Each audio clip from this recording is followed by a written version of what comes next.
You show me a man who wakes up and says he wants to be happy himself, I'll show you a bitch. Because that's not what you're supposed to do. As a man, you're supposed to wake up and say, all right, my life might be shit. I'm going to suffer. I may be miserable, but every single person I love is going to be happy instead. So you live externally, you live through them, you give them the happiness. So happiness is just a bonus. Well, happiness... Because you can still take care of the wife and the kids and like be jacked and be happy. Of course, you can be, but it's not the be all and end all of the masculine imperative. Truthfully, if I had to choose between being happy or being competent, if I had to choose between being me with my influence and my competency, but with all of my stress and headache, or being happy as a nobody sitting in the park doing mushrooms, staring at the clouds like a dumbass, I would choose to be me, clearly, because I did. So I think as a man, unless you're competent and capable, no, but let's actually analyze this. Unless you're competent and capable as a man, you're not even prepared. You can't even love anything unless you're competent and capable as a man. That was funny. No.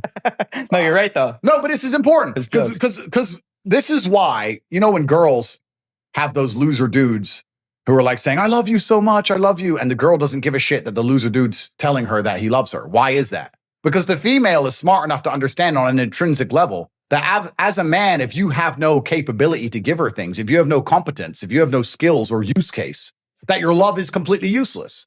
It's like if you have a brother beside you who says he loves you with all his heart, but he's a complete pussy and he can't fight and you get attacked, what's his love worth? Sure. What's his love worth? Mm-hmm. So as a man, if you want to say, I love my wife, I love my children, I love my friends, I love the world, you can only have a love that is valuable if you're competent and you're capable, and you're only going to have that if you suffer. So if you want to have the ability to love other people, if I want to be a person who can wake up and realize I truly love my children, I truly love my woman, then the only way I can do that is to suffer enough to be a man whose love has value. If I wake up and say, I truly love the people I care about, but I want to be happy, so I'm going to go and sit in the field and take mushrooms and be a dumbass, well, then my love is completely valueless. Because when they call me and say, there's a problem, Andrew, you love me, fix it, I'm going to say, I can't. And men are nothing but success objects. We are valued by what we can do. We are competency objects. Females are sex objects. Men are, what can he do? What is he good at? That's all we're measured on, is our capability. I think happiness is the easiest way to destroy your own capability because you're too busy doing dumb shit. So when you ask me that question, the reason I gave such a long answer is because how happy I am doesn't cross my fucking mind. I wake up and I have things to do. I have bills to pay. There's millions to make. I'm going to do this podcast. I'm going to go home and then I need to train and I have a whole bunch of other stuff to do. Then I have to fix everybody else's problems. Then I got to talk to my children. Everyone's life is great but mine. Mine's been long, stressful, and busy. And I'm going to go to sleep and I'm going to wake up. I'm going to do it again. There's no time for me to be happy in any of this equation ever. And if I choose happiness, if I decide to be happy, then I can't love the people I love properly because then I become useless. What do you think is the biggest reason that a lot of males are not elevating, or they're like, you know, you hear people talk about that all the time now? Because they're trying to be happy. This is a fucking psyop. This is the biggest psyop that needs to be addressed in the modern world today. There are full-grown men waking up talking about, oh, you know, I just feel a bit down. You're not a fucking girl and you're not a kid. What do you mean you feel down? You're not in a trench in Ukraine. What do you mean you feel down? Name a period of human history where men were ever happy. Ever. You're either in a field plowing, in a field getting shot, marching at cannon, sitting home hoping the barbarian hordes don't arrive on horseback to decapitate your fucking wife. When have men ever been happy ever? It's easier than it's ever been. Yeah. It's easier than it's ever been. You haven't even got to go to war. All you have to do is wake up, not be a dipshit, find some money, buy a half-nice car, get a half-nice apartment. Then you can fuck endlessly. You're still not happy? Well, then you're an idiot. So you think it's about perspective? I think it's about a bunch of selfish losers who are having the femme-centric psyop permanently ingrained inside of their minds of this endless chase for giddish, childish happiness. The happiness you felt when you were 5, newsflash, the happiness you felt when you were 5 years old is gone. And it's never coming back. Those Christmas mornings that you enjoyed are gone. You are a grown-up. You are a man. Now, a woman can feel that. You could put a woman on a jet and take her somewhere she's never been, and she could be in love with you, and she can feel it like a kid. Your children can feel it. You can give it to others, but you are never going to feel it yourself. And if you chase it, you're going to end up on drugs, doing dumb shit, losing everything you've ever cared about. So just forget about happiness. Forget about it. You're not supposed to have it. I will genuinely state, and I state this as a matter of fact, I feel no more happy or sad here in Miami than I did in jail. Perhaps I feel I have more I can get done here. I feel more achieved. I feel less frustrated. True, because I was very frustrated in jail because I was constrained and I had lots to get done. But in terms of actual happiness, the level is basically exactly the same. Nothing's different. But what's your best advice to a guy that's been like rejected or cheated on by a girl? Well, he probably deserved it. I don't give a fuck about these pussies either, because we're men. You have to take accountability for all these things. What do you mean rejected by a girl? I don't get rejected by girls. Why? This is an interesting question. A guy will come up to me and go, girls reject me. I'll say, okay. Well, they don't reject me. He goes, oh, that's because you're big, strong, rich, and famous. Well, then you have the answer. Get big, strong, rich, and famous. Why are you a skinny little pussy? So what do you want me to do about it? Women are a fantastic litmus test. Women are the mirror to the world. That's what they are. The way women treat you tells you everything you need to know about you. Because we can complain about women all day long, but I'll sit here and say that women definitely shoot their shot, and women are definitely loyal, and women definitely obey, and they will clean your room, and they'll make you coffee, and they'll share you, and they'll do anything you fucking say. That's what I'll say. And people will go, oh, only for you. Well, why is that?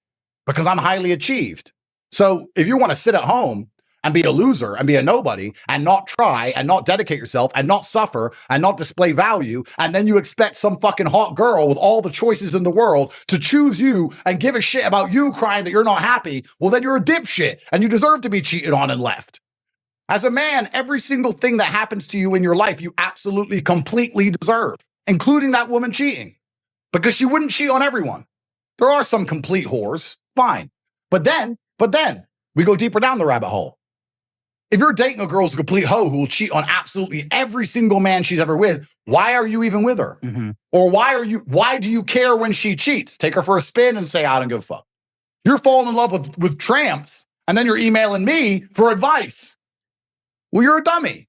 There's plenty of good girls out there that will never cheat. You just can't get them because you're a pussy, right? We can't psyop the entire female population, women with unlimited options, which is what they have via their Instagram profiles. Unlimited options to choose a shit option. I can't sit there and say, here's what you say, bro. Here's the magic word to make her blind and dumb. You're a fucking dipshit. So that's why you got cheated on. Perhaps if you looked in the mirror, you could identify exactly why she did it. You could look in the mirror and say, was this actually my fault? And on some level it is. It always is. The only way you can succeed in life as a man is if you take absolute responsibility for everything all of the time. You have to sit there and say, every single thing that happens in my life is my fault. Even if it feels like it's not. Even if she cheats on you, every man goes, she's a hoe, she cheated, her friends made her do it, she went out, she drunk, da-da-da. Well, why is she hanging out with those friends? Why didn't you stop it? Because you told her not to hang out with them, she didn't respect you enough. So why doesn't she respect you enough? Your fault. Your fault. Why are you falling in love with a girl who doesn't obey you? Because you have no other options. Whose fault's that? Yours. Simple. You're choosing bad apples because you ain't got any good ones. When your boy's dating like a big like hoe though, sometimes it's tough to tell him like, bro, your girl's a hoe. Just laugh at him. Just laugh at him. Just say, yeah, she's a slut. And she's going to cheat on you. And then she cheats and just give him no sympathy. Welcome to the real world, motherfucker. I told you. Like, but the amount of times I get asked about girls by dudes who don't deserve pussy is ridiculous. You're asking me about girls and you're worried about girl cheating. Bro, you're poor. You are broke and you are weak. What the fuck are you talking about girls for? You have bigger concerns to address. Like it really is amazing to me because I get this all the time. People come up to me randomly on the street. Oh, hey, man, yeah, I love your content. And my girl, you're a girl. You got skinny arms, pussy. What are you worried about your fucking girl for? It's unbelievable. If you get your shit right, it's amazing how quickly everything else falls into place. The best way to be good with girls is to be good with everything besides girls. If you're good at business and you're good with people and you're good, your body's in good shape and you're charismatic and you're smart and you're interesting and you're wise and you got a good network and a fucking yacht and a Bugatti and a jet, guess what? You can't get rid of them. You can't get rid of them. Before you know it, you have so many in your house, you get accused of human fucking trafficking. That's what happens if you get your shit right. But of course, if you're going to sit there and only focus on the girls with none of the other stuff, DMing them all day. What do I DM a girl to make her reply? You got 42 followers. What the fuck you want me to say? That's the funniest question. What do I DM a girl? Yeah. But this obsession with girls, bro, girls are a mirror. Girls will tell you everything you need to know about who you are. And you need to start listening to what you need to listen to the feedback. Listen to the feedback and improve yourself. You can't blame women for trying to get the best they can get. And the sexual marketplace is drastically changed now. It's completely globalized. It's completely online. There's no such thing as finding a hot, little, beautiful girl from a small town. She's got 2 million followers. So it's all online. It's endless competition with men all around the world. From the age of 18, they're being offered to fly out to Sydney, Dubai, Singapore, Tokyo. This is the game now. So you have two choices. You can either cry your eyes out about it or live in some delusion where you think I'm going to give you advice that's going to stop you from being a pussy, or you can compete. And if you want to compete, then you need to be ultra self-accountable. When you compete in anything, how do you do it? Self-accountability. Doesn't matter what it is. You can be a basketball player, you can be a chess player. After the game, you analyze the game. What did I do right? What did I do wrong? You should be doing that in your life with everything. Like after every date? Well, after every day, but after everything all of the time. When's the last time you looked yourself in the mirror and said, okay, is this the man? Am I the best version of myself? Could I do better? The answer is always yes, I could do better. Of course I could. But I'm honest with myself about it. But how close am I to optimum, right? What about me would even be attractive to a girl? Or if a girl's acting a certain way or she ain't listening to you, why isn't she listening to me, right? Mm-hmm. But most people don't want to self-reflect. They want to blame the women, which is the problem with the red pill. Even just not women, it's easier to blame someone else. Even in your work, it's easier to blame someone else than yourself. Well, everybody always blames everybody else for everything, which is why they never succeed and win. I blame myself. I blame myself for everything. I blame myself for the Matrix attack that put me in jail, even though it was a setup. I blame myself. I blame myself for absolutely everything. I blame myself for getting wet in the rain because I didn't bring a fucking umbrella. I don't cry at the clouds like a dumbass. So you have women with all these choices on their plate, and you have the men who basically are so busy doing other fantastic things, they don't want the women who are getting them. That's what's so interesting. The men who are getting the women that everybody's chasing are the men like me who don't really even want them. I don't want to hang around with a bunch of fucking girls. It's boring. And I don't mean it disrespectfully. I wake up and I'd rather make money, do interesting, big, important things than sit around having fucking date night. I don't want to sit there and hold hands and watch a movie. It's gay. I don't want to hang out with girls. How's that gay? Because it's gay. But you're holding hands with a girl. Yeah, but who hangs out with girls in high school?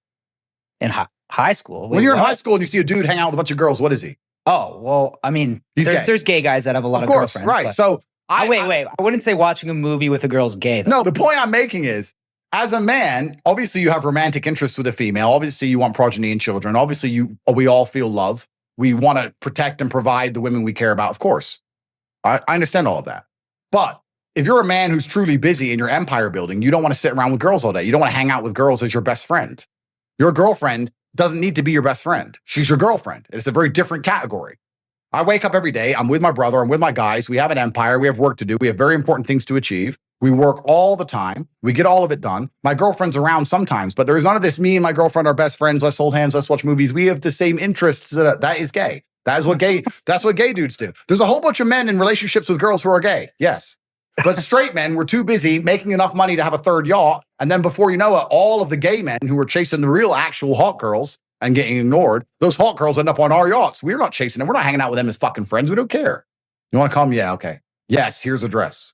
So where do you draw the line on like the gayness too? So if I have a girl, no holding hands, no dates. I'm not saying that. What I'm saying is I can't take her golfing. No, like, of course what if we not. both like golf? I'm not saying that because I don't want to be gay though. No, of course. But I did date a girl and we both like golf.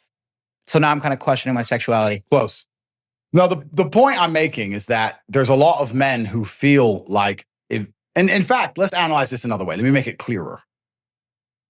How potent you are as a man directly correlates to how much time you have to dedicate towards nearly anything. Doesn't matter what it is, right?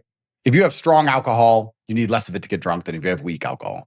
So you have men who perhaps are not that important or that successful or that capable or that interesting or that battle-hardened or that rich, whatever it is. They're the normal man. The only thing they have to give a woman is time. That's all they have. They have nothing else to give. So they spend all of their time with a girl all of the time, which means they end up basically being her best friend and shared interests and all this crap, which is fine. But if you're truly a really interesting, capable man, you don't have to do that because you're doing other interesting things that big king-making empire builders do. And yeah, you see girls sometimes, but they're not your best friend and they're not your primary interest either. They're the side effect of your monumental achievements. It's very different than sitting there with a girl all day, every day and saying, she's my best friend. I couldn't live without her. Yeah, we share the same hobbies. Oh my God, we like the same movies. Yeah, we do the same thing. That's very different than me and T saying, okay, all right, we have to fly to Istanbul to check on our yacht. Which girl's coming? Yeah, come. And put them on the jet at the back so they can talk girl shit. Me and Tristan could talk fucking yacht shit. It's different. It's just a different mentality. It's really not that different. Don't you remember when you were growing up, perhaps the 8 years makes a big difference. So when I was growing up at Christmas dinner, the men sat with the men and the girls and the wives and the children sat on another table. That's how I grew up. All the women and all the children were on one table, and all the men were on another table. Nowadays, it's gotten so fucked up. You got the men and the women, the husband and wife, all together on the same table. The men are trying to have a conversation. Some dude's wife fucking pipes up. Some wife is just interrupting 8 full-grown men with her opinion that she fucking heard from Whoopi Goldberg. What the fuck? I didn't grow up that way. I grew up when men are talking. You don't interrupt, men are talking. It's the man's table. Men are talking. That's how I grew up. And you had a woman, of course, and she had her jobs and you had your job, but you're busy doing things with the men. That's how you grew up. That's why I live with my brother and my team still to this day at 30 years old. We have a huge mansion and us guys live together. We wake up every day, we get some fucking money. That's it. But if you wake up every day with your girlfriend and want to make TikToks, and some dudes do, they wake up every day with their girlfriend and they make those TikToks. That shit's gay. Oh, I'll agree on that. thank you. That And shit's they're gay. like, fake argument with a pillow and like, oh, you're fucking homos. You're homosexuals. Yeah. Yeah, I don't give a fuck how straight you think you are. You can have gay sex with a bitch because you clearly are. I agree. It's gay. So there's a level of obsession with a woman that makes you gay. Yes, only gay men are overly obsessed with women on that level.